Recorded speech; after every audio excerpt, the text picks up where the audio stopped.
somos cerebros con patas. Cerebros con patas. Somos realmente cerebros con patas. Somos seres emocionales, no somos seres racionales. Y es a través de la razón que es que justificamos nuestras emociones. Cuando vos estás feliz, lo sentís en tu cuerpo. Cuando vos estás angustiado, lo puedes sentir en la garganta, lo puedes sentir en la panza. Y en realidad no es tu cuerpo el que está sintiendo, es tu cerebro. El 90% de las personas duermen mal y no realizan una consulta. O sea, como que lo toman como algo cotidiano, como, está bien, duermo 6 horas, está bien. Me levanto cansado todos los días. Está bien, no importa. Está naturalizado. No está bien. O sea, si vos deberías dormir en las horas nocturnas y tener la energía suficiente como para trabajar todo el día y no sentirte cansado. Esta sensación de bajón energético está mal. Buenas, ¿cómo estamos? Querido team, querida comunidad, nuevo capítulo en Noma de Wellness 360. Y bueno, hoy tenemos a Ale Torres acá, bienvenida a este espacio, a esta conversación. Y bueno, nos encanta la integralidad, hablamos mucho de bienestar y bueno, tenerte hoy como neuróloga y especialista en esto nos parece súper productivo, de mucho valor para quienes nos escuchan. Y me gustaría empezar con una pregunta que es: ¿cuánto impacta y cómo impacta el cerebro en nuestro bienestar? Es interesante la pregunta porque lo suelo definir muy fácil y es que somos cerebros con patas. Cerebros con patas. Somos realmente cerebros con patas. Somos seres emocionales, no somos seres racionales. Y es a través de la razón que es que justificamos nuestras emociones. Pero básicamente tu cerebro define quién sos. O sea, tanto Denis, Maru, Ale son tus cerebros. Y hay algo que es importante y siempre le digo: ¿dónde sienten las emociones? O sea, cuando vos estás feliz, lo sentís en tu cuerpo. Cuando vos estás angustiado, lo puedes sentir en la garganta, lo puedes sentir en la panza. Y en realidad no es tu cuerpo el que está sintiendo, es tu cerebro. Es el cerebro el que siente todo, el que hace lo que sos. ¿Cómo entraste en este mundo? ¿Por qué decidiste esta carrera? ¿Por qué? La neurología principalmente y también la rehabilitación neurológica. Por 2 cosas principales. Primero, quería ser médica desde que era chiquitita, desde que tenía 4 años. Cuando vos me preguntabas qué quería hacer, iba a ser doctora. Iba a ser doctora y iba a ayudar a la gente. Creo que también es por escuchar a mi abuela que siempre decía que quien no vive para servir no sirve para vivir. Entonces mi abuela siempre ayudó mucho a la gente y creo que eso lo vi desde chiquita. Y la medicina es una forma muy linda, creo, de poder ayudar a las personas, ya que el bienestar, el sentirte bien, hace que vos puedas ser quien sos.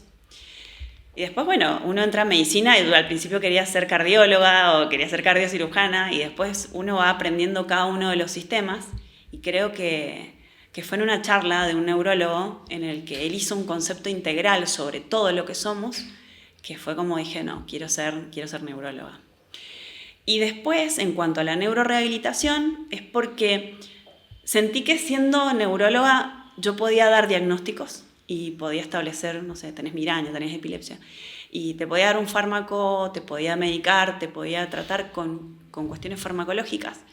Pero me encontraba en una disyuntiva de decir: sí, te hago el diagnóstico, te doy el tratamiento farmacológico, pero ¿y cómo te sentís? ¿Realmente estás bien? Porque una cosa es controlar una patología y otra cosa es el bienestar del paciente. Entonces me encontré como diciendo: estoy muy limitada en cuanto a mis herramientas a la hora de dar un tratamiento médico. Y ahí es cuando me meto en la neurorehabilitación, que básicamente es disminuir el impacto de la patología en el paciente y hacer que tenga una mejor calidad de vida. El trabajo en equipo, ¿no? O sea, al decir, bueno, desde la parte de nutrición, desde la parte de indicación de ejercicio físico, de ortesis si son necesarias, de ver de qué manera podemos hacer que ese paciente que tiene una condición no la sufra. Al contrario, que la pueda vivir. Porque en definitiva, vos tenés que aprender a controlar tu patología, porque forma parte de lo que sos también. Entonces, eso es algo que siempre trato de hacerles entender a los pacientes, que tienen que amigarse con la patología y no luchar contra la patología. Porque cuando vos te amigás, tenés herramientas para poder trabajar. Cuando vos peleás, estás peleando contra vos mismo. Y saliendo un poco de la patología, llevándolo a las personas que por ahí no padecen de una patología, pero esto que decías te interesa que la persona se sienta bien, más allá de la patología en sí. En primer lugar, ¿cuál es el primer factor que afecta en esta falta de bienestar en las personas sin patología? En alguien que quiere mejorar su salud, es el sueño. Creo que el 90% de las personas duermen mal. ¿Cuánto? El 90% de las personas duermen mal y no realizan una consulta. O sea, como que lo toman como algo cotidiano, como, está bien. Duermo 6 horas, está bien. Me levanto cansado todos los días, está bien, no importa. Me levanto pensando en la siesta que me voy a dormir. No está bien. O sea, si vos deberías dormir en las horas nocturnas y tener la energía suficiente como para trabajar todo el día y no sentirte cansado. Esta sensación de bajón energético está mal. No la debes sentir. Ahora, si vos me decís que tenés una demanda energética porque, no sé, sos profe de educación física, estás todo el día en movimiento y después de comer al mediodía tenés un bajón energético, bueno, tomate una siesta de 15-20 minutos. Eso es lo suficiente como para reponer energía. Solo reposición energética. Después con eso debería alcanzarte para continuar en el día a día. Pero solamente tendría que bastar con tus horas de sueño. Estábamos hablando detrás de cámara y mencionábamos cómo muchas veces castigamos el cuerpo a través del deporte y ahora cuando hablábamos de esto se me viene a la cabeza decir la falta de sueño puede ser una de las maneras en la que también castigamos a nuestro cerebro, lo castigamos. Lo castigás, pero le pones lo bombardeás. Lo bombardeás. ¿Es intencional o es una cuestión de hábitos el que lo bombardeemos de esa manera? Creo que son los hábitos y creo que gracias a Dios todo va cambiando, ¿no? Pero nunca se nos enseñó a dormir. Nadie te enseña a dormir. ¿Cómo se enseña a dormir? ¿Cómo se enseña? Se les enseña desde siendo pequeños. Se nos enseña desde niños. ¿Sí? El decir, bueno, a tal hora hay que dormir. Esto son la higiene del sueño. Es decir, a tal hora me tengo que acostar, a tal hora me tengo que levantar. El establecer horarios, eso hace que vos ya aprendas una conducta. El ducharte en la noche, el tener el dormitorio ordenado, el tener una luz correcta en la habitación, porque esta luz blanca es divina, hermosa, ¿no? Y nos permite a todos trabajar. Pero básicamente cuando va cayendo el día, tu cerebro, que está programado para trabajar con las horas de luz solar, identifica que tiene que seguir activo. O sea, porque hay luz. Y en realidad, con el descenso de la luz solar, tu cerebro debería detectarlo para hacer que tu pineal empiece a secretar más melatonina y entonces empieces a disminuir y a cambiar la química de tu cerebro para prepararte para el sueño. Pero el estar con las pantallas, por ejemplo, hasta horas muy tardías, le dice a tu cerebro, no, flaco, no te vayas a ningún lado, tenemos que seguir trabajando. ¿Sí? Entonces, esto sí es importante. Hay que aprender a dormir. Está bueno empezar desde la base, porque digo, es algo que si hablamos de hábitos, hay hábitos que se adquieren desde chico y no nos damos cuenta porque son parte de los patrones los que no fuimos responsables y nos educaron. Hoy tenemos tal vez esa responsabilidad de educar a los más chicos. ¿Qué cosas deberíamos tener en cuenta para educar a un niño a que empiece a dormir y que tenga estos hábitos incorporados desde chico? Básicamente establecer horarios, siempre establecer horarios. Sí. El horario por ejemplo, para desayunar, el horario para almorzar, el horario para merendar, el horario para cenar, tratar de mantener una franja horaria y el mantener sí o sí que los chicos aprendan que hay que ir a dormir porque hay que descansar.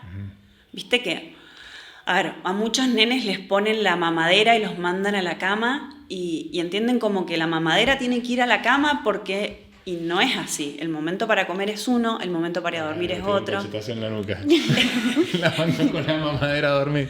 Claro, o sea, la leche está bien, la leche tibia, ¿viste? Que esto decía la abuela, no te puedes dormir leche tibia. Y está bien, está perfecto la leche tibia.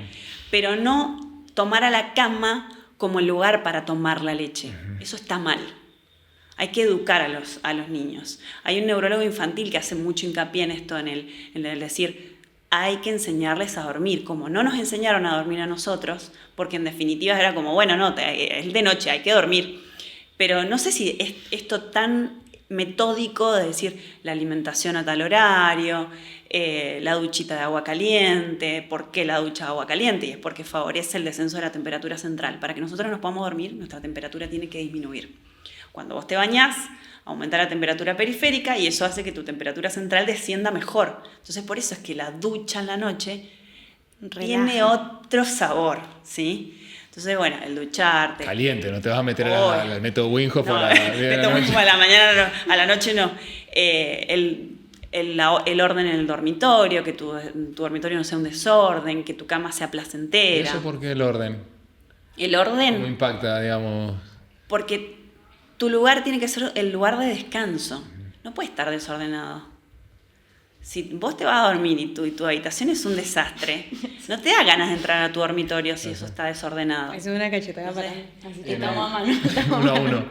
Es como, tenés que tener... Vamos a ir sumando la cuenta, 1 a 1, vamos. Cierto orden. O sea, el orden en el dormitorio representa también tu orden mental.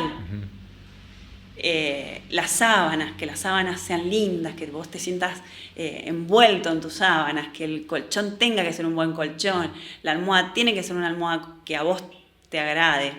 Todas estas cosas sí son importantes. Y obviamente que evitar las santinas. ¿La qué? Las santinas. ¿Qué son santinas? Té, mate, café.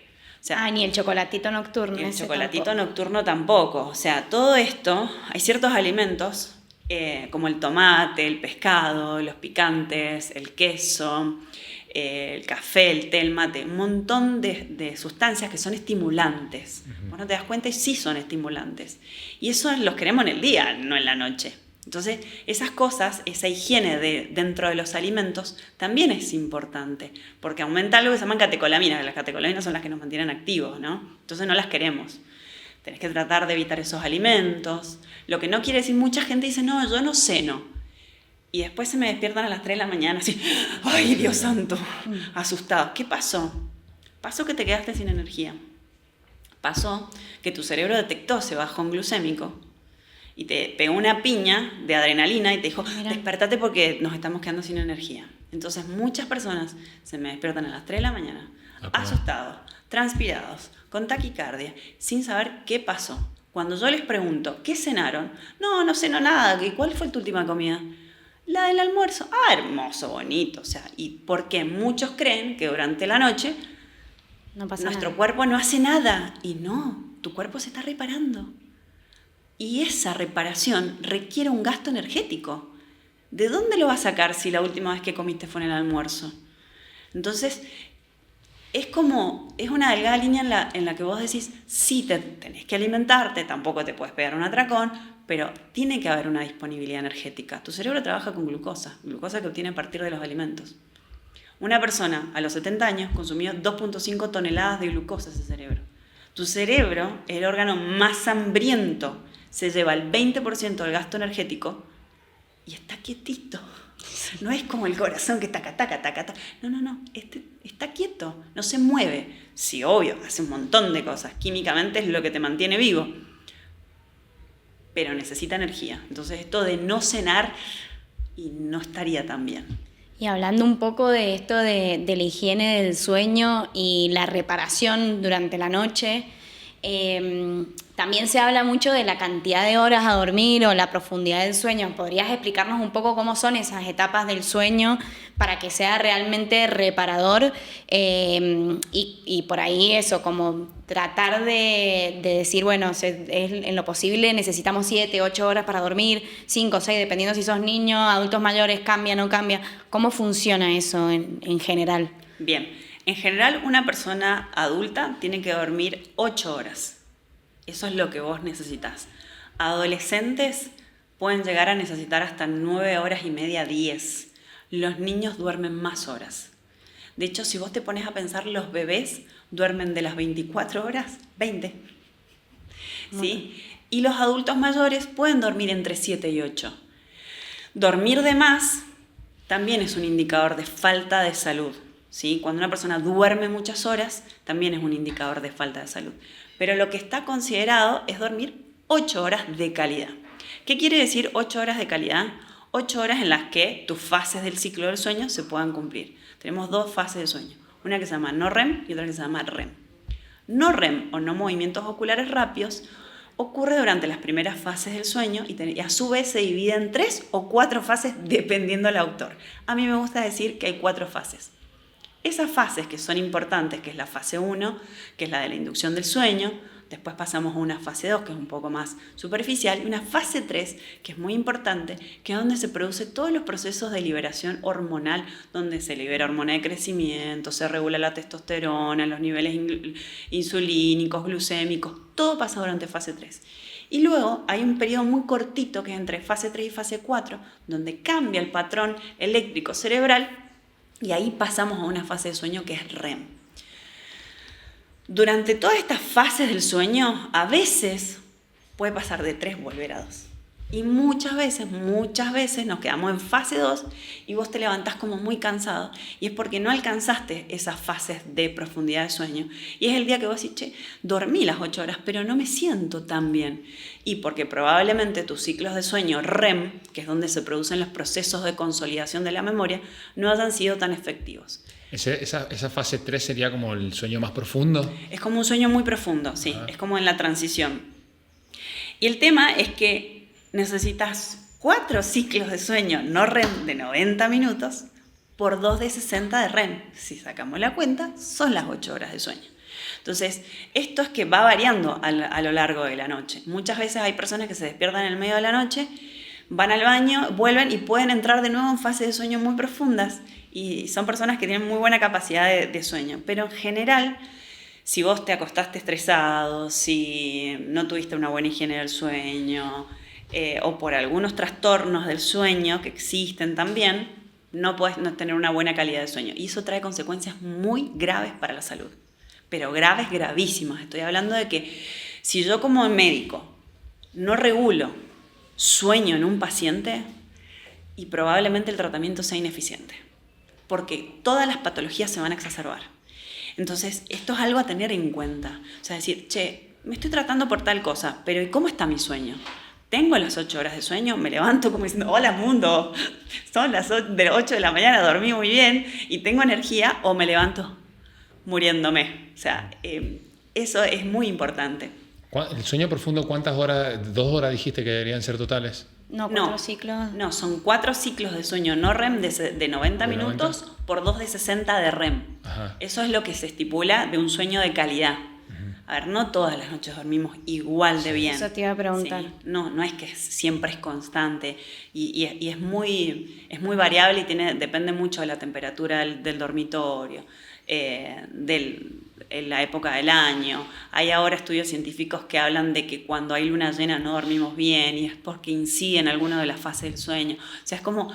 Los sueños cómo inciden, o sea, porque por ahí pasa que estás durmiendo y te despertás por ese sueño, pero se supone que cuando estás soñando estás durmiendo profundo y te despertás por eso. Una pregunta, no la había pensado. ¿Qué me ha pasado? Me pasó anoche. Te despertás y te despertaste en sueños REM. Ahí. Los procesos de ensoñación están en REM. Ah, mira. Ese sueño te cagó el REM. Te cortó el REM. Te lo cortó. Pero te dan una maquinaria que... Pero de todas maneras puedes volver a entrar de nuevo. O sea, puedes seguir durmiendo y puedes volver a soñar. Todo depende de si tenés muy buena higiene del sueño. No, es como que siento que en ese lo preguntaba porque siento que duermo muy profundo y nada, después como que me despierto y al otro día me acuerdo como, soñé aquello y lo otro y soñé un montón anoche y siento que dormí profundo y me despierto bien, entonces es como, nada, me da como curiosidad saber en qué lugar está cuando soñás. Generalmente no sueño, entonces por eso. ¿No te acordás? No me acuerdo. ¿No te acordás? Si llegás a soñar y a veces soñamos. ¿Y por qué no nos acordamos? Y no nos acordamos a veces.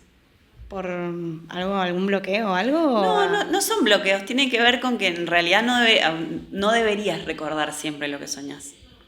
El cerebro tampoco está encargado de recordar absolutamente todo. Si nuestros cerebros pudieran recordar absolutamente todo, no tendrían forma de mantener nueva información y mantener esa información constante. Quédate tranquila que eso con él lo tenemos claro, nos olvidamos de todo. Me llamó la atención, dijiste esto de buscar calidad de sueño, mencionaste el pescado o mencionaste algunas cosas que no me imaginaba que interferían en la calidad de sueño. Me gustaría que como que profundizáramos ahí un poco. ¿En qué alimentos? Entiendo que el café y entiendo que la gaseosa y la Coca-Cola no da tomarla a esa hora porque no te vas a poder dormir o te va a complicar, pero el pescado me llamó la atención. Sí, son un poquito grupo de alimentos que aumentan catecolaminas, pero que hay que tratar de evitarlos, que son el tomate, el queso, el pescado, los fiambres y los picantes. Y el chocolate, obviamente. El chocolate. Bueno. En la noche no. Y después el té tampoco. Obvio, pero ese es otro mecanismo. Bien. O sea, estos alimentos porque aumentan catecolaminas, Catecolaminas. ¿sí? Entonces interfieren en lo que tiene que ver con el sueño porque nos dan más energía, o sea, proporcionan otros neurotransmisores a nivel químico que hacen otras cosas. Pero en cuanto a lo que es té, café o mate, es porque básicamente a lo largo de nuestro día nosotros vamos acumulando adenosina. Entonces la adenosina es la que te va diciendo, estás cansadito, ya tenés que irte a dormir. El té, el café y el mate lo que hacen es unirse en el cerebro a los receptores de adenosina. Entonces lo que hacen es correr a la adenosina del lugar. Entonces le dicen, no receptor, no recibas adenosina, quédate activo. Y ahí es cuando vos, por eso cuando tomás el café es como, estás como otra vez, ya no tenés sueño, ya no te sentís cansado. Es el mecanismo del café, el té y el mate. Sí. Me sorprendió porque el té muchas veces vos decís, me tomo un tecito calentito, como que relacionás el té, no lo pones en la misma vara que el café. Es igual. Pero es exactamente igual. Es lo mismo. ¿Y hasta qué hora podríamos tomar, o sea, si queremos acumular, digamos... La adenosina correctamente, y yo lo cortaría a las 6 de la tarde. A las 6 de la tarde. Sí. Lo que pasa es que muchas veces después de las 6 seguimos tomando té o Sí, café no, o que mate. Sí, o qué contradictorio, porque a veces te dicen, bueno, relájate y tomate un té a la noche. Sí. Bueno, Sí. infusiones sí, que no es lo mismo. Por ejemplo. Té es teína, la hoja que puede ser té verde, té rojo, té El que negro. sea, el que sea, lo que quieras. Té no. ¿Y, ¿sí? qué mate cocido? No, mate cocido Tampoco. Infusiones como manzanilla, mira. tilo, boldo, cedrón. Claro, pero esas vienen o sea, generalmente vienen en el saquito de té. O sea Claro. que. No es té. Pero no es Pero no té. es té. Ajá, está bueno. Son infusiones. Está bueno me parece saberlo eso. un dato clave. ¿Qué es la manzanilla? Repitemos. El tilo, El tilo. el boldo, el cedrón. No recomiendo melisa, porque es diurética y te va a hacer ir al baño de la noche y te va a interrumpir el sueño. Pero el tilo y la manzanilla tranquilamente podemos tomar en la noche. Nos relajan aparte. Está bueno, y hablando de esto, me gustaría preguntarte, por ahí existen, no tengo mucha idea, inductores del sueño. Yo como que lo he escuchado, y en el ambiente del deporte por ahí se usa precompetencia, cuando no te puedes dormir o cuando estás muy nervioso. ¿Cómo funcionan? ¿Qué lugar ocupan? ¿Los Sí. utilizamos? O sea, la gente en la vida cotidiana que por ahí les cuesta eso de poder dormirse y relajarse, ¿se usa, no se usa, está bien? Hay una sobreprescripción de benzodiazepinas que son el clonazepam, el alprazolam, que son ansiolíticos y que tienen una fase inductora de sueño. Pero su mecanismo inicial no sería el dormir, ¿sí? Sino que baja la ansiedad. Claro, pero esos son ansiolíticos, ¿vienen unos que son inductores? Sí, esos Ah, son los son ansiolíticos. son distintos. Ah, y bien. los inductores es el solpiden, ¿sí? Ese lo había El escuchado. solpiden. El solpiden lo que hace el mecanismo es prendido apagado, o sea, te apaga. A ver, no está mal, o sea, la pregunta, yo siempre les digo, ¿por qué necesitas algo para dormir? Si es un mecanismo fisiológico. ¿Qué pasó? ¿Por qué se rompió el reloj? ¿Qué estoy haciendo mal? Porque no deberías necesitarlo. Entonces, tanto que uses benzodiazepinas como uses inductores, siempre tiene que ser bajo la prescripción de un médico y que esté dado por un tiempo determinado. Cuando vos utilizas benzodiazepinas a largo plazo, esto sí cambia la conformación de tu cerebro. Y en determinado momento vas a necesitar más dosis para conseguir el mismo efecto. Y a largo plazo hay estudios que nos han mostrado que alteran dentro de lo que es las fases del ciclo de sueño, alteran las primeras fases del sueño no REM y prolongan las latencias del sueño. Esto a la larga trae problemas en lo que tiene que ver con cognición y memoria. Entonces no es que están, ay, no pasa nada. Esto de, ay, no pasa nada, te lo dice la vecina, te lo dice, no sé, en el Vox Populis, y en realidad no es tan así. El Somit debe ser, que es la marca comercial, o Solpien, debe ser utilizado por un tiempo corto. O sea, lo máximo que vos deberías utilizar este inductor de sueño debería ser 6 meses. Y en realidad, cuando me pasa en el consultorio, suele pasar que llevan años tomando la medicación. ¿Y esos efectos contralaterales son reversibles o ya fuiste? Si vos retirás la medicación a tiempo, está todo bien. Pero si vos, el problema es que los pacientes que consumen este tipo de medicamentos llevan 20 años tomándolo. Y siempre son pacientes añosos. ¿Cómo haces para sacárselo? Es muy difícil. Se puede sacar, pero van a tener episodios, muchos me los suspendan de golpe y me les generan síndrome de abstinencia. Porque para tu cerebro es como tomar agua o comer. Entonces, no es tan fácil, no es tan simple. Tenés que ir como de a poquito retirando la medicación y haciendo que el cuerpo vuelva a entrar en fases fisiológicas. Pero vuelvo a la pregunta, ¿por qué deberías necesitar algo para dormir? ¿Qué pasó? Y ahí es donde hay que ver qué pasa. Porque podés tener patologías del sueño, existen los trastornos del sueño. O sea, dentro de la que es la neurología hay un capítulo aparte que es trastornos del sueño, donde vos tenés el síndrome de piernas inquietas. ¿Eso es genético o es el síndrome de piernas inquietas sí es hereditario. Pero, por ejemplo, están los SAOS, los síndromes de apneas y hipoapneas del sueño, que tienen que ver también, trabajamos ahí con los neumonólogos. Entonces, todo esto sí se tiene que corregir, porque a largo plazo, es lo que les decía, es una catástrofe no dormir. Entonces, muchas veces, esto es como costo-riesgo-beneficio. ¿Qué pasa si mi paciente no duerme? Y se va a complicar. Entonces, bueno, vamos a poner una medicación, pero mientras tanto voy haciendo un montón de otras adaptaciones para que en algún momento retire la medicación y ese paciente pueda tener una buena calidad de sueño. Es a esto a lo que vamos. Es decir, bueno, reparemos esas estructuras. ¿Qué pasó?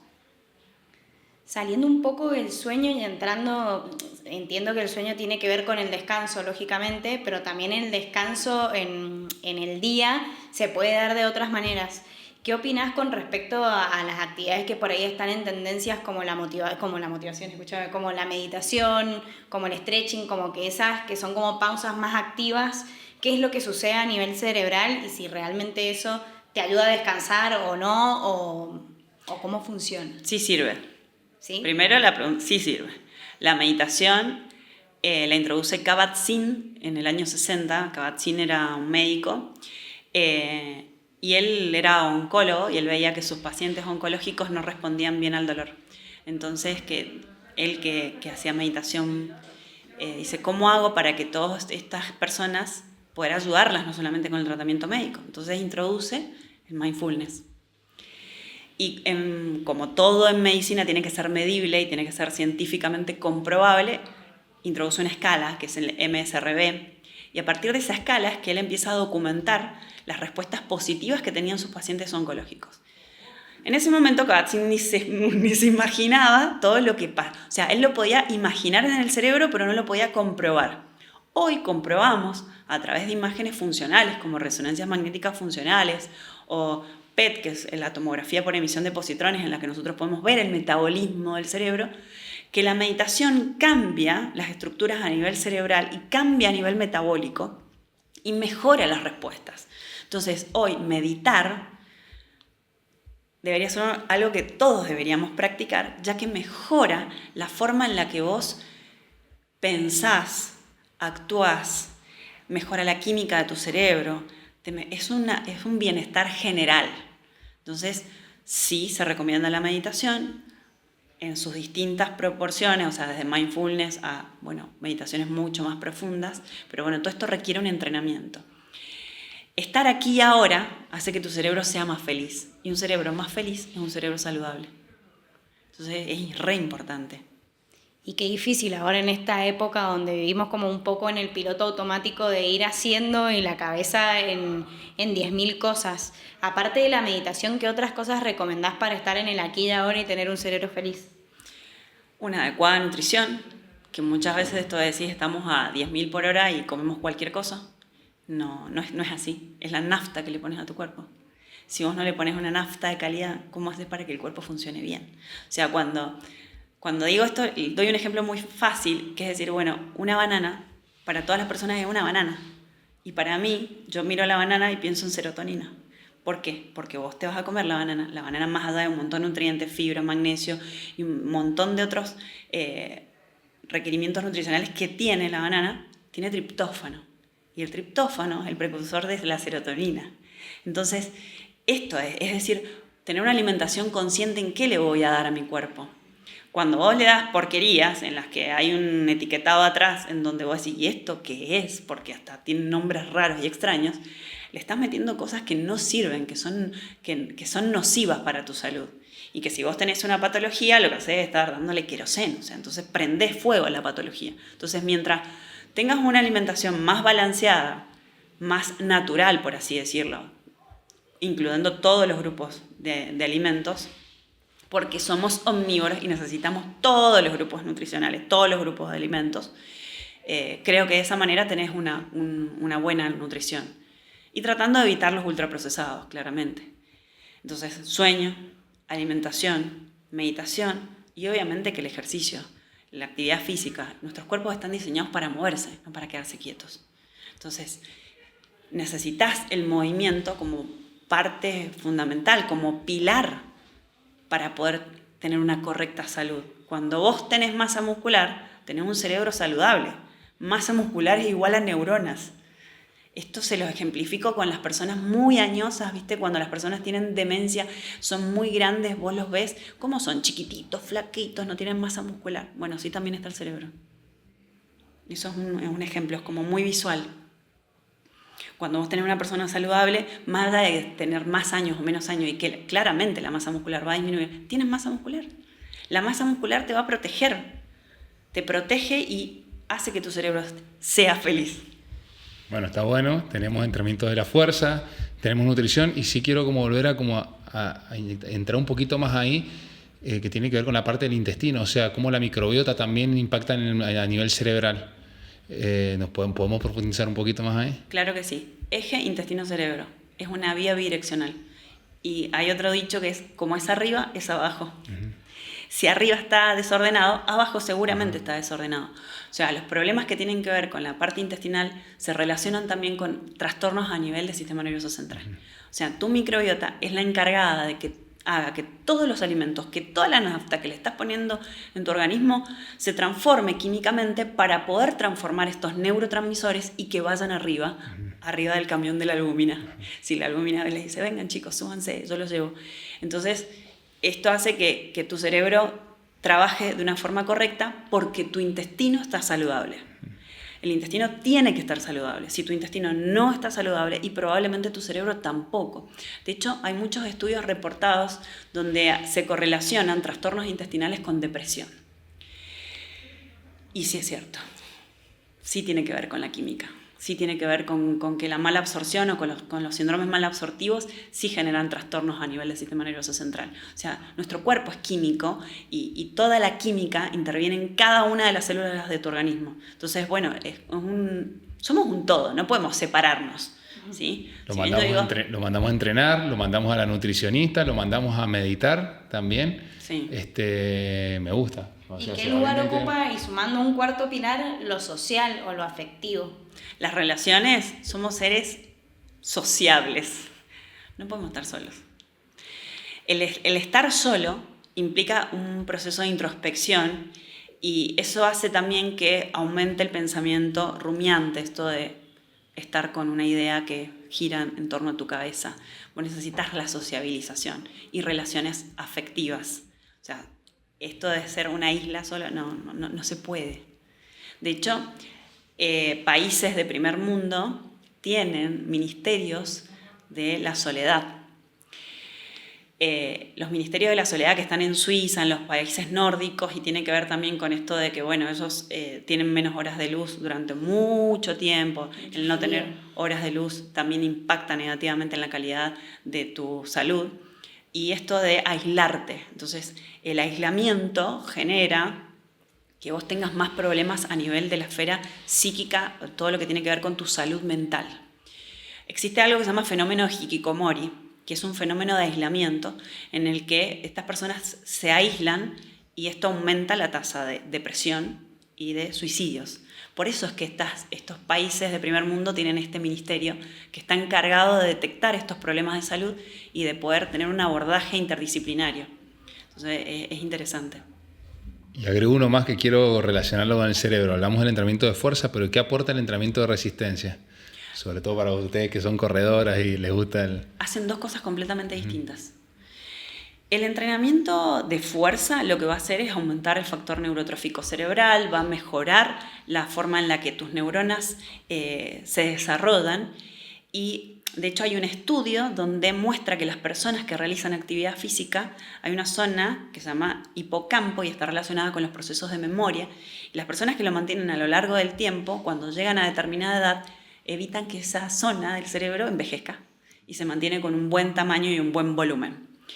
Y eso tiene que ver con esto del factor neurotrófico cerebral. Y en cambio, el ejercicio de resistencia mejora una molécula que se llama IGF-1, que tiene que ver con la biodisponibilidad energética de la neurona. Entonces, son dos ejercicios completamente distintos. Por eso cuando me dicen fuerza o resistencia, los dos.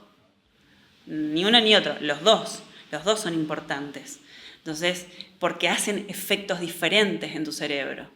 Y eso es importante destacarlo, porque muchas personas dicen, no, yo al gimnasio, no, yo levantar peso, no. Sí, hay que levantar peso, hay que mantener una buena tensión mecánica, esto protege estructuras, y también hay que hacer ejercicios cardiovasculares. No solamente van a mejorar la función cardiovascular, sino que también van a mejorar esta biodisponibilidad energética en las neuronas y hacen que tu cerebro esté muchísimo más saludable. A mí me pasaba todo lo contrario, me encantaba la fuerza y empecé a correr y empecé a encontrar un montón de sensaciones de bienestar distintas cuando empecé a correr. Sí. Esa sensación, no sé, de plenitud, incluso cuando vas corriendo. Creo que te vuelve más inteligente porque vas corriendo y te vuelves más creativo, más pensante. No sé qué pasa ahí, pero tenés algo más pasa. endorfinas. Sí. Se producen muchas más endorfinas. Y bueno, eso te da felicidad y hace que no tengas como esa carga o esa pesadez mental. Por eso es que cuando uno corre, terminas de correr y te sentís como súper mal. Olvídate, nosotros que trabajamos hace un tiempo juntos, o sea, cuando no resolvemos problemas, la mando a correr carrera de 70 kilómetros, ¿sabes cómo se soluciona todo en la empresa? Viene con el cerebro... Son tantas horas que me da la creatividad ahí. No, y aparte siento que es un momento en el que descomprimís tanto que le das ese lugar al cerebro para que pueda crear y resolver y nada, en mi caso funciona así. Pero me gustaría, más allá de contar esta pequeña experiencia con esto, ¿cómo es tu caso, llevándolo a la Ale en modo personal, sacando la neuróloga de lado? Porque hablamos de la importancia de nutrirte bien, de dormir bien, sos deportista también, o sea, estamos diciendo que hay que hacer entrenamiento de fuerza, resistencia, meditar o estar relajado y hacer este tipo de actividades que nos ayuden a estos descansos. ¿Cómo lo haces vos en tu vida diaria o cómo lo priorizás? O sea, sos una humana normal y creo que tenés todos estos parámetros en cuenta. ¿Cómo lo organizás? Los tengo muy incorporados, son hábitos que tengo incorporados muy desde pequeña. O sea, desde que soy muy chiquita, yo me acuerdo de tener 3, 4 años y estar con mi abuela en la playa y que mi abuela hasta los 80 corrió. Y estar con ella en la playa y que ella estuviera haciendo ejercicio en la mañana al lado del mar y yo estar con ella haciéndolo. De todas maneras me meto al mundo del deporte después de haber cumplido 10. Pero el ejercicio, la nutrición, el sueño es algo que siempre cuido un montón, que durante mucho tiempo, siendo residente, cuando sos médico, la verdad es que es catastrófico. Yo he estado hasta 36 horas sin dormir y yo te puedo garantizar de que mi cerebro en ese momento y lo que pasó durante ese momento no me acuerdo con claridad, porque empezás a trabajar de forma automática y como un robot. Y te puedo decir que yo aún haciendo mi actividad física y todo, generé un montón de trastornos en ese momento en cuanto a lo que era mi alimentación, y la verdad que fue una etapa bastante difícil. ¿No te parece medio contradictorio eso de muy la medicina? Es como también en la educación física también pasa. Es decir, muy contradictorio. De hecho, bueno, países de primer mundo es como que han cambiado un montón esas cosas. Las guardias de los médicos ya no son ni siquiera de 12, son de 6, 8 horas. La de las enfermeras son de menos horas porque tienen que tener más atención. Entonces, a ver, tu cerebro no puede estar pleno si vos no dormís. Sí te prepara, y en este sentido luego es como, sí te prepara para la catástrofe. O sea, es como, el mundo se puede caer abajo y vos tenés que saber que vas a pensar con claridad y que tenés que resolver. Sí nos enseñan a hacer eso, y creo que eso tiene que ver con la formación que tiene, pero sí es cierto que se nos descuida un montón la alimentación, el sueño, y yo por ahí llegaba a estar 36 horas ahí adentro del hospital y como loca mala me ponía la zapatilla y me iba al parque a correr, eran las 11 de la noche, era la única loca corriendo, porque necesitaba poder hacerlo eso, porque para mí el deporte es como comer, dormir o tomar agua, y eso es lo que trato de inculcarles a las personas, o sea, que el ejercicio no tiene que costarte. Tiene que estar incorporado dentro de lo que estudia. Y después, en cuanto a lo que es la meditación, lo incorporé más de grande. Es como, en la medida en la que vas a adquirir, mientras mayor el conocimiento, mayor es el contacto con lo desconocido. Es una frase que escuché una vez y me quedó. Y mientras más voy adquiriendo conocimientos, es como más voy incursionando en un montón de otras cosas. Entonces, cuando conozco la historia de Kabat-Zinn, dije, a ver, por algún lado tenía que pasar y con el mindfulness, que lo aprueba la Academia Americana de Neurología en el 2019 como terapia adjunta para el tratamiento para la migraña, yo ya lo venía estudiando desde hace rato y porque creía que habían cosas que se tienen que conectar con lo que somos en general. Entonces, bueno, desde ahí es que empiezo a tratar de meterlo al mindfulness. Y te puedo decir desde que hago mindfulness, soy una persona más feliz y que manejo el estrés de otra forma. Quizás antes me estresaba mucho más, no lo podía canalizar tan bien, y desde que lo practico es como, a ver, el estrés forma parte de tu vida. Lo que haces con el estrés es lo que hace la diferencia. Cuando vos aprendés a controlarlo, la vida te cambia al 100%. Entonces, eso sí traté de incorporarlo y realmente he notado las diferencias, noto el cambio, más allá de que como científica sé lo que pasa por los estudios. Bueno, pero otra cosa es experimentarlo. Sí, aplicarlo. ¿Y cuánto tiempo te lleva a la semana o cuánto tiempo te tomás para meditar o practicar mindfulness? Por lo general siempre es un ratito antes de dormir en la noche. Es el momento en el que estoy mucho más tranquila y me puedo conectar. Lo suelo hacer casi todas las noches y los viernes en la mañana, después de entrenar, llego a mi casa y estoy muy tranquila, muy en paz y es el momento en el que digo, bueno, en la mañana medito mejor, más tranquila un ratito en la mañana después de haber entrenado. Es el momento en el que mejor medito. Y después, bueno, todas las noches un ratito. O sea que estamos hablando de que no es tanto tiempo si te pones a pensar. Tan solo 5 minutos eso, hackean a tu cerebro. 5 minutos. 5 minutos. Es conectarte aquí y ahora. Lo puedes hacer. Ahora que lo decís, entiendo por ahí, hay algunas aplicaciones que te hacen disparadores de tenés que 5 minutos ponerte a pensar y reflexionar sobre tu día, o sea, como que se ha instaurado esa cuestión y me hace un poco ruido, o sea, decir esto con 5 minutos, ¿cómo puede impactar? Digo. 5 minutos, es como hecho mejor que perfecto. Sí. Estamos hablando de lo bueno. Sí. O sea, de tener un buen descanso, de meditar, de hacer ejercicio. Me gustaría que habláramos un poco de cómo impacta lo malo, el tema de las pantallas, por ejemplo, cómo impacta a nivel la actividad neuronal. La pantalla le dice a tu cerebro que tenés que mantenerte activo. O sea, 5 minutos de la luz blanca en la noche le dicen a tu pineal, niña, apágate. No queremos más melatonina, necesito mantenerme activo. Y lo que hace la pantalla azul es lo mismo. Por eso, sí. ¿Qué pasa? Muchas personas trabajan mucho en la noche, ¿no? Entonces, lo que yo recomiendo son los lentes bloqueadores de pantallas azules, son los blue blockers. Entonces, son lentes que son rojos o naranjas, o en algunos casos amarillo fuerte. Yo lo tengo amarillo fuerte. Y eso hace que vos bloquees la luz azul y que tu cerebro todavía mantenga esa sensación de decir, no es de día, estamos de noche. Y no cambie, no impacte tanto biológicamente a tu pineal. Esa es una de las formas, pero las pantallas es tremendo. Ahora el scroll, por ejemplo, el estar scrolleando, bueno, ese mecanismo del scroll del TikTok, del Instagram, que así taca, taca, vos decís, no puede ser, estuve 1 hora. Bueno, eso está diseñado como el de las maquinitas de los casinos. Lo que hacen es generarte una fluctuación de dopamina. Entonces te dan una recompensa inmediata, cae, vos seguís scrolleando, sube, vuelve a subir, vuelve a bajar, vuelve a subir, vuelve a bajar. Entonces, lo que hace es mantener a tu cerebro en un modo adictivo para que vos sigas consumiendo. Eso también hace lo malo de las pantallas.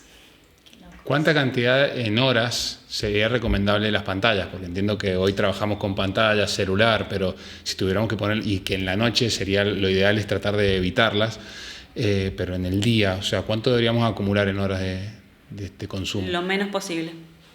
Mientras menos puedas usar la pantalla, es lo mejor que puedes hacer. O sea, tenés que tratar de, o sea, independientemente de obviamente que hay personas que trabajan más tiempo con pantallas que otras, pero es como tratar de reducir. El hecho de estar, por ejemplo, constantemente tocando tu celular, ¿sí? y abriendo la pantalla, es un impulso de dopamina. ¿Sí? El que las personas que están chequeando todo el tiempo es peor todavía. Y chequeando nada, si no te ha llegado nada. Si no te ha llegado nada y lo estás mirando por las dudas, ¿entendés? O sea, eso es lo que hay que tratar de evitar. Sí, encima es loco porque empezás como a requerir, no sé, hasta para leer ahora. O sea, que capaz que te pones a leer en la tablet en un ebook en vez de leerlo en un libro físico, le querés preguntar a ChatGPT, es como que todo te lleva a querer abrir el dispositivo. A querer consumirlo. A ver, todo en tecnología y como todos los avances son todos positivos. Ahora, ¿qué es lo que hacemos con los avances tecnológicos? Es lo que impacta en tu calidad de vida, ¿no? O sea, yo sigo leyendo en papel. O sea, me molesta tener que leerle. Obviamente que todo lo que tiene que ver con actualizaciones médicas lo leo desde la compu, ¿no? De la tablet. Pero cuando tengo que hacer lecturas recreativas, uso el papel, uso el libro clásico. Pero eso siento que lo hemos re perdido, o sea, como... Sí, olvídate. Vos sabés que la última estadística del año pasado se incrementó el consumo de lectura y de libros, de venta de libros físicos. Es que a mí me pasa, ponerle que a mí me arden los ojos cuando leo mucho de la computadora. Entonces, en cierto punto, algo que termina siendo un disfrute, como leer un libro, lo termino padeciendo. Y siento que está bueno como saber esto de decir, bueno, si a la noche querés leer algo en la compu, tenerlo de los lentes bloqueadores o eso, yo no tenía ni idea que existía para bloquear la luz azul. Creo que es re importante. Y de hecho, ¿sabes por qué te arden los ojos? Porque no pestañas. Cuando nosotros estamos con los dispositivos, disminuye nuestro pestañeo. Entonces, al disminuir la cantidad de pestañeo por minuto, eso hace que tu ojo se seque. Te arden los ojos porque se te seca el ojo. Qué loco. He probado lo de los focos, me gusta, solo que me cuesta comer con la luz más apagada. Sí. Es como que tengo que hacer un esfuerzo. ¿Cualquier foco? O sea, ¿los focos normales que cambian de color, eso funciona o tiene que ser un foco especial? Puede ser, la luz que se recomienda es roja, naranja o rosa. O rosa. Yo en la habitación tengo una lámpara de sal. Viste que la lamparita de sal da una luz rosadita. Esa luz rosadita me permite leer sin molestarme. Mira. Ahora me comí un libro en 3 días, o sea, me encanta, la lectura me encanta. Con esa luz no alcanzaba. No. Será una cuestión pero es el hábito de necesitar la luz blanca ahí y la falta de paciencia. Es decir, no, bueno, es más fácil prender la luz y leer bien a que estar con la luz bajita y pues tenés que relajarte, el momento de relajación. ¿Cómo hacemos para relajarnos, más allá del mindfulness? ¿Cómo haces para relajarte? Buscas tu momento. Es como, ¿por qué me tengo que mover ahora? ¿Qué genera inquietud? ¿Por qué estoy inquieta? Es algo que uno se tiene que preguntar. ¿Por qué estoy pensando lo que estoy pensando? Cuando pensás estupideces o te pones en modo inquieto, decís, ¿por qué estoy inquieta? Tenés que preguntar. Pregúntatelo y vas a ver que en ese momento vas a bajar un montón. Porque muchas veces lo que hacemos es sobrepensar. Y lo que hay que aprender a hacer es apagar ese pensamiento, esa rumiación que hace que vos estés intranquilo. Lleva tiempo, te digo que no es fácil. Yo he estado en mi casa, me acuerdo una vez que estaba en mi casa, yo estaba sentadita así, derechita, quietita. Y una amiga, mi amiga estaba toda tirada en el sillón y yo me pregunté, digo, ¿por qué no puedo estar en mi casa así, tirada, echada? ¿Por qué estoy con esta tensión? Y entonces ahí te pones a preguntar y a replantearte cosas. Dices, ¿por qué no puedo estar relajado? ¿Qué me está pasando? ¿No crees que también es como un patrón súper incorporado sobre, no sé, por ejemplo, de cómo lo viviste de chica en tu casa, de que para ser productivo o estar bien o funcionar había que estar todo el día al palo, salir, trabajar, volver, comer, tal, y como que no existía ese espacio de ocio o de relajación? Sí, tiene que ver con esto de tener, es lo que vos me acabas de decir, es ser súper productivos. No puedes no hacer nada, es como tenés que ser productivo, tenés que hacer, tenés que moverte, No es necesario. Si a veces puedes ser súper productivo durante un periodo de tiempo y vos puedes estar 40 minutos hiper enfocado haciendo algo que realmente va a ser productivo y no estar 5 horas dando vueltas. Entonces tiene que ver con la concentración. O sea, el poder concentrarte, el poder tener atención plena, sí hace que seas súper productivo. El problema es cuando tu atención está dispersa. Y ahí es cuando vienen con la queja, ay, me olvido de todo. Y sí, ¿por qué te vas a olvidar de todo? Hay algo que existe y se llama memoria de trabajo, que es la que estamos usando ahora. Es la memoria online, es la camarita, tiqui, tiqui, tiqui, está filmando, ¿sí? Es la que está haciendo lo que estamos haciendo ahora y es muy consciente, muy presente.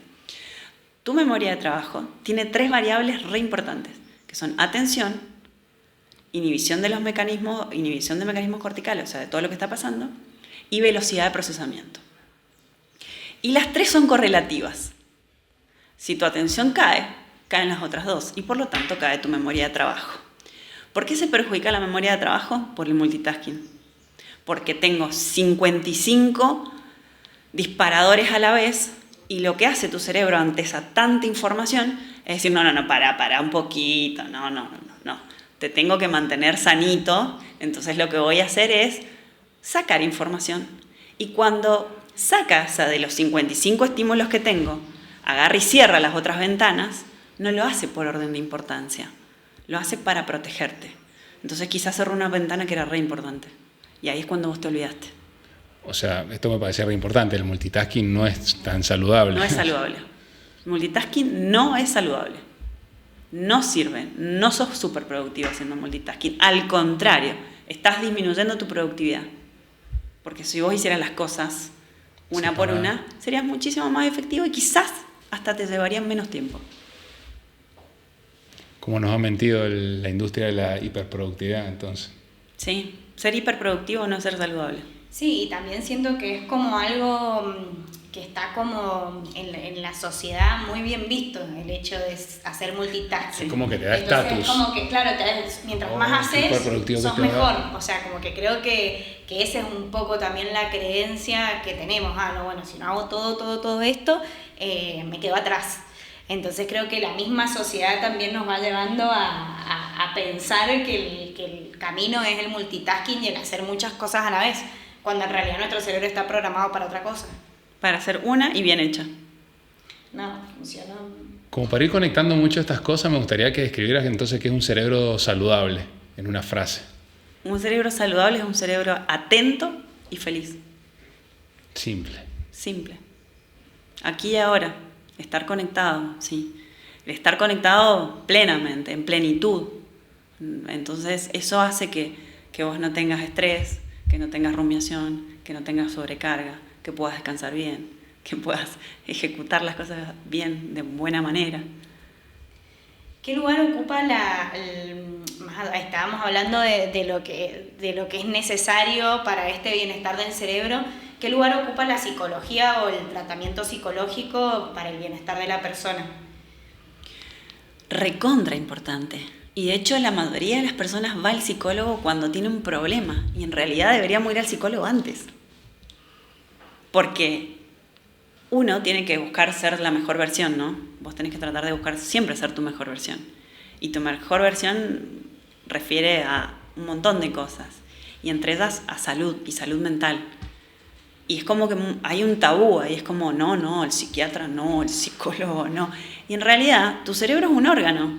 Y como tu corazón se enferma, tu páncreas se enferma, tu hígado se enferma, tu tiroides se enferma, tu cerebro también se enferma. Entonces hay que sacarse ese tabú de decir, no, el psicólogo no me hace falta. O voy solo cuando lo necesito. O voy solamente cuando lo necesito. Sí, de alguna manera es como también con el ejercicio. O sea, empezás a ir a hacer ejercicio cuando ya te dijeron, el médico te dijo que ya estás quemado y que si no haces ejercicio vas para atrás. Digo, es como que claro. A veces recurrimos a los recursos que deberían ser la base preventivos cuando ya es tarde. Aparte creo que la psicología, más allá de, esto es personal, saliendo un poco como del tema, creo que la terapia, en mi caso, me ayuda como a entender cómo funciona mi diálogo interno, esa rumiación de la que hablabas anteriormente, y te hace más consciente también de ciertas cosas que te hacen bien, o estar como más atenta a situaciones del día a día que te afectan o que no, o cómo las vivís. Entonces conectar como con eso es una manera también de poder vivir en el aquí y ahora, más allá de las cosas que te estén pasando. Sí, o sea, todos pasamos, creo, por situaciones de estrés, pero es como decías anteriormente, el estrés es cómo lo sabemos sobrellevar o cómo aprendemos a sobrellevarlo. Y creo que eso es lo importante, pero me parecía interesante hablar un poco de qué poder tiene la terapia, que por ahí está un poco dejada de lado dentro de lo que es el bienestar.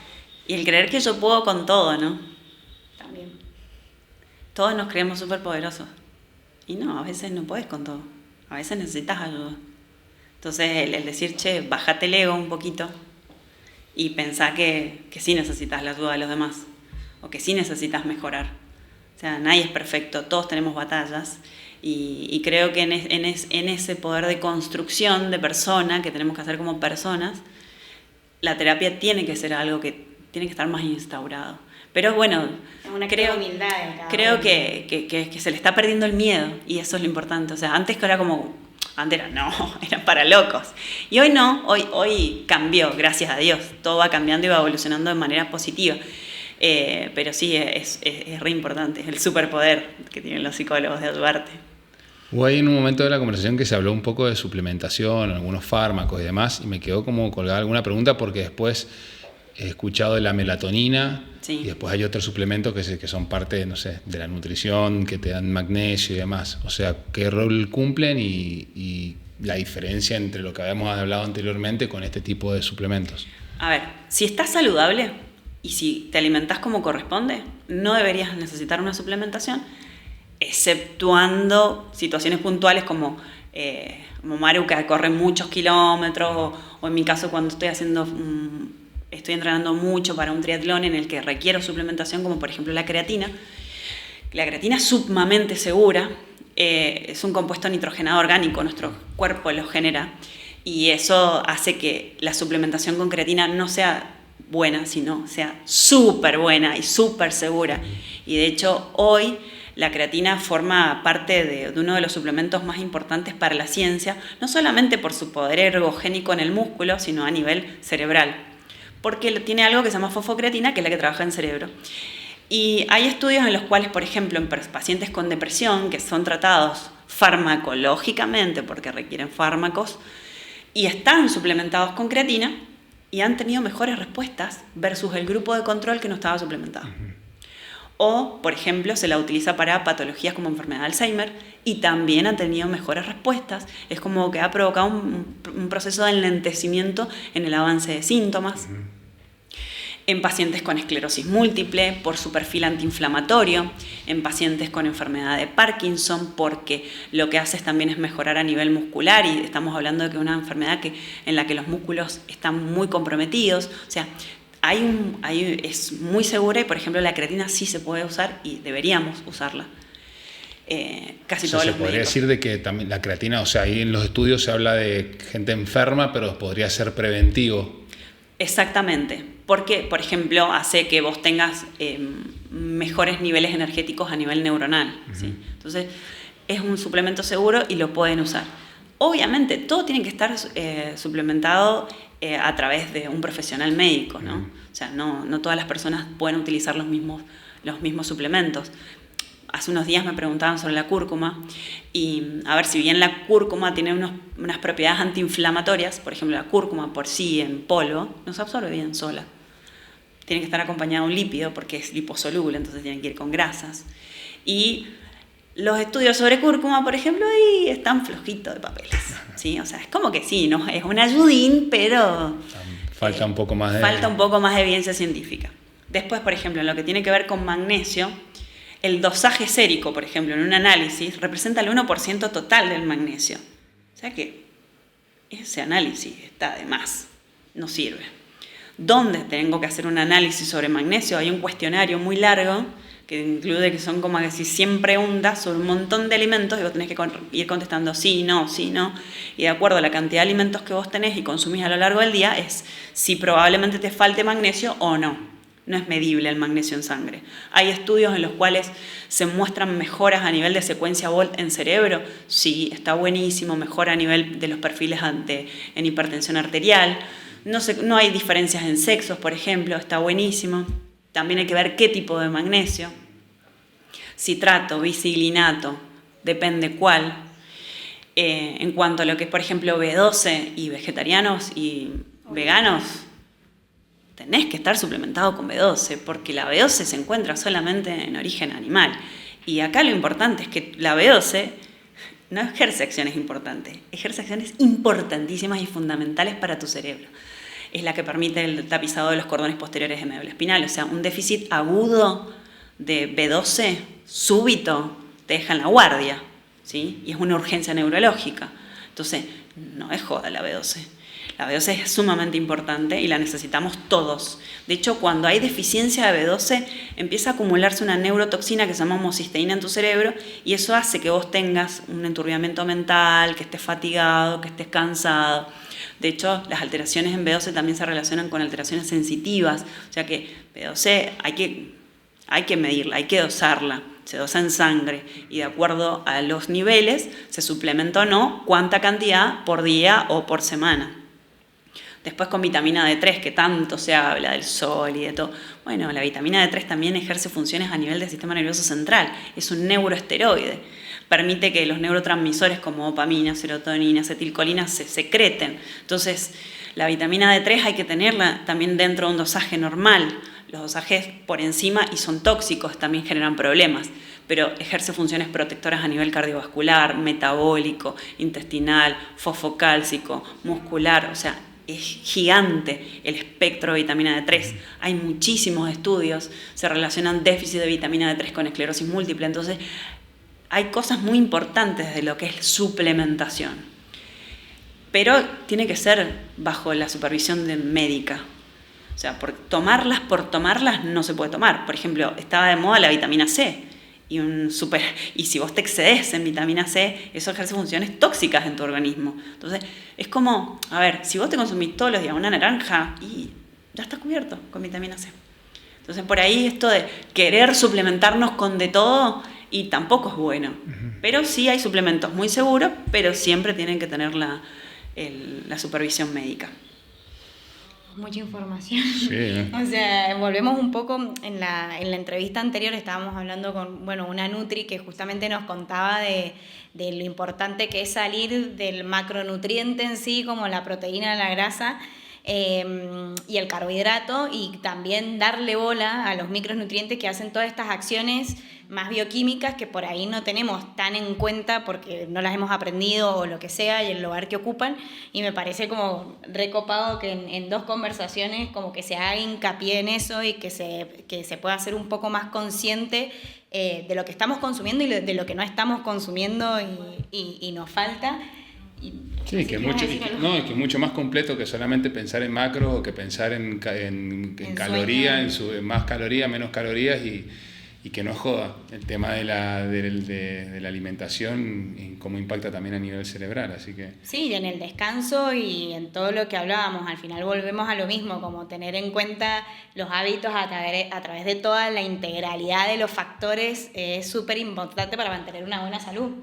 Y me gustaría, yendo un poco a lo personal, porque estamos por cerrar la entrevista, se nota que sos muy apasionada por lo que haces, o sea, como que te queremos... Amo lo que hago. Quedarte acá sentada y escucharte todo el día porque es súper interesante y tenés una forma de transmitirlo que se nota que te apasiona.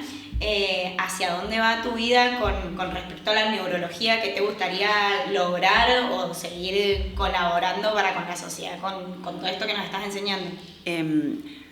Creo que el conocimiento que no se comparte se pierde. Entonces, creo que ser dadivoso con el conocimiento y poder llegar a las personas es importante. Esto lo hago no solamente a nivel público, a través de mis redes sociales, que vivo subiendo información o a través de los medios de comunicación. Lo hago también a través de la parte científica y participo de bastantes congresos. El año pasado, esto que hablamos de suplementación, lo hablé en Londres, en el Congreso del Neurology and Brain Disorders. Entonces, creo que la única forma de poder ayudar a las personas desde una forma muy noble es a través de compartir lo que uno sabe y trabajar en equipo. Siempre apunto al trabajo en equipo, es la única forma en la que veo posible poder ayudar a las personas. Creer que una sola persona va a poder ayudarte, y yo sinceramente no es la forma en la que concibo la medicina. Vengo del trabajo en equipo todo el tiempo y el poder ayudar a los demás creo que es la misión, creo que es mi propósito de vida, el ayudar a la gente. Amo lo que hago. Es como la forma en la que vos decís, sí, yo siento que estoy viva ayudando a los demás y pudiendo compartir lo que sé. Así que Básicamente es lo que siempre trato de hacer y que, bueno, y que con el tiempo vaya progresando y vaya creciendo, ¿no? Bueno, muchísimas gracias, Ale. A ustedes, Un lujo chicos. tenerte acá y bueno, nada, nos veremos en el próximo capítulo. Gracias. Chao, chao.